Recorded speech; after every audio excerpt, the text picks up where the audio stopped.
Hello friends, എല്ലാവർക്കും നമ്മുടെ പുതിയൊരു വീഡിയോയിലേക്ക് സ്വാഗതം. അപ്പോൾ ഇന്ന് നമ്മുടെ ക്ലീനിങ് വ്ലോഗ് പാർട്ട് 2 ആണ് കേട്ടോ. അപ്പോൾ ആദ്യത്തെ ഞാൻ ചെയ്തത് വെള്ളിയാഴ്ചയായിരുന്നു. പിന്നെ ശനി ഞായറും കുട്ടികൾക്ക് ലീവായതുകൊണ്ട് ഞാനൊന്നും ചെയ്യാൻ നിന്നിട്ടുണ്ടായിരുന്നില്ല. പിന്നെ ഇന്ന് ചെയ്യണത് തിങ്കളാഴ്ചയാണ്.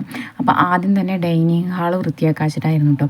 അപ്പോൾ ഡൈനിങ് ഹാളിലുള്ള ജനലൊക്കെ ആദ്യം ഒന്ന് നല്ലപോലെ ഒന്ന് തുണി നനച്ചിട്ട് തുടച്ചെടുക്കുന്നുണ്ട് കേട്ടോ. പൊടി തട്ട് മാത്രമല്ല ചെയ്യുന്നത്, എല്ലായിടും ഒന്ന് നല്ലപോലെ തുടച്ച് വൃത്തിയാക്കിയിട്ടുണ്ട്.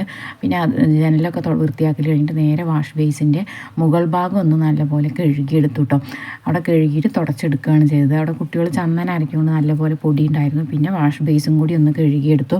പിന്നെ പൈപ്പും നമ്മുടെ കണ്ണാടിയൊക്കെ ഒന്ന് തുടച്ച് വൃത്തിയാക്കിയതിന് ശേഷം നമ്മൾ വാഷ് ബേസിൻ്റെ അടുത്ത് വയ്ക്കുന്ന ഒരു ഫ്ലവർ വേസാണ് കേട്ടോ. അപ്പോൾ അത് നല്ലപോലെ ഒന്ന് തുണി നനച്ചിട്ട് തുടച്ചെടുത്ത് അതും കൂടി സെറ്റാക്കി. അപ്പോൾ അവിടെ സെറ്റായതിന് ശേഷം ഞാൻ ഏറ്റവും കൂടുതൽ ഉപയോഗിക്കുന്ന സാധനം കേട്ടോ കുങ്കുമവും പിന്നെ ചന്ദനം അരയ്ക്കുന്ന ഒരു മുട്ടിയും ചന്ദനത്തിൻ്റെ ഒരു പീസും കൂടി ഉണ്ട്. അപ്പോൾ അത് അരച്ചിട്ടാണ് ഞാൻ ഉപയോഗിക്കുന്നത്. പിന്നെ ഡൈനിങ് ടേബിൾ നല്ലപോലെ ഒന്ന് തുണി നനച്ചിട്ട് തുടച്ചെടുക്കുന്നുണ്ട് കേട്ടോ. 2-3 പ്രാവശ്യം തുണി നനച്ചിട്ട് ആണ് തുടച്ചെടുക്കുന്നത്.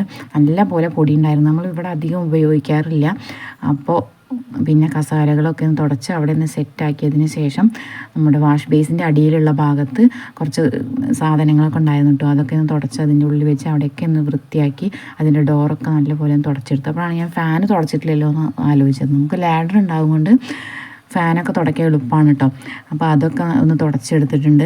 ഇവിടെ വല്ലാതെ ഉപയോഗിക്കാത്തത് കൊണ്ട് തന്നെ അങ്ങനെ വലിയ പൊടിയൊന്നും ഉണ്ടായിരുന്നില്ല. എന്നാലും ഞാനത് തുടച്ചെടുത്തു. പിന്നെ ഇത് നമ്മുടെ ചെറിയൊരു അകത്തളാണ് കേട്ടോ.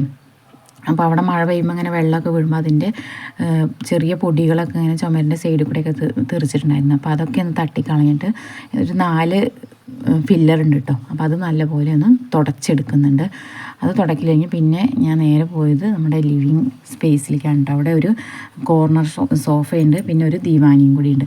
അപ്പോൾ നമ്മുടെ ഷോക്കേഴ്സിൻ്റെ ഉള്ളിലുള്ള സാധനങ്ങളൊക്കെ ആദ്യം വൃത്തിയാക്കാമെന്ന് വിചാരിച്ചു.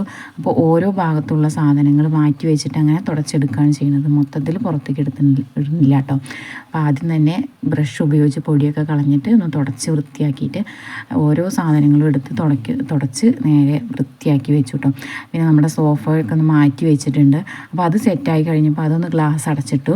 പിന്നെ സോഫ എടുത്തിട്ട് അതിലെ വിരിയൊക്കെ ഒന്ന് മാറ്റുകയാണ് കേട്ടോ. അപ്പോൾ കുറച്ച് വിരികളുണ്ടായിരുന്നു, അതൊക്കെ എടുത്തിട്ട് മാറ്റിയിട്ടുണ്ട് കേട്ടോ. വിരി മാറ്റി കഴിഞ്ഞപ്പോഴേക്കും നല്ല പോലെ മഴ പെയ്തു. ഇതുപോലെയാണ് കേട്ടോ മഴ പെയ്താൽ താഴത്തേക്ക് വെള്ളം വീഴുന്നത്. നല്ല ഭംഗിയാണ് കാണാൻ വേണ്ടിയിട്ട്. അപ്പോൾ നമ്മുടെ ലിവിങ് ഏരിയ വൃത്തിയാക്കലും കഴിഞ്ഞു. പിന്നെ എല്ലായിടും ഒന്ന് അടിച്ചുവരി തുടച്ചിടും കൂടി ചെയ്തു കേട്ടോ. അത് കഴിഞ്ഞപ്പോഴേക്കും സമയം 2 മണിയായിട്ടുണ്ടായിരുന്നു. അപ്പോൾ നല്ല വിശപ്പുണ്ടായിരുന്നു. അപ്പോൾ ഞാൻ വേഗം അടുക്കളയിൽ പോയിട്ട് ചോറുണ്ണാൻ വേണ്ടി തുടങ്ങുമായിരുന്നു. അപ്പോഴാണ് തറവാട്ടിൽ നിന്ന് അമ്മ കുറച്ച് കറിയും കൂടി കൊണ്ടുവന്നു. ഞാൻ രാവിലെ കുട്ടികൾക്ക് കൊണ്ടുപോകാൻ വേണ്ടിയിട്ട് കോളിഫ്ലവറും കൊണ്ട് കറി മാത്രമേ ഉണ്ടാക്കിയിട്ടുണ്ടായിരുന്നുള്ളൂ. പിന്നെ അച്ചാറും ഉണ്ടായിരുന്നു കേട്ടോ. അമ്മ നല്ല ചക്കക്കൂട്ടാനൊക്കെ കൊണ്ടുവന്നു. അപ്പോൾ അതൊക്കെ കൂട്ടിയിട്ട് ചോറും കൂടി ഉണ്ട് കേട്ടോ. അപ്പോൾ ഇന്ന് ഇത്രയേ ഉള്ളൂ.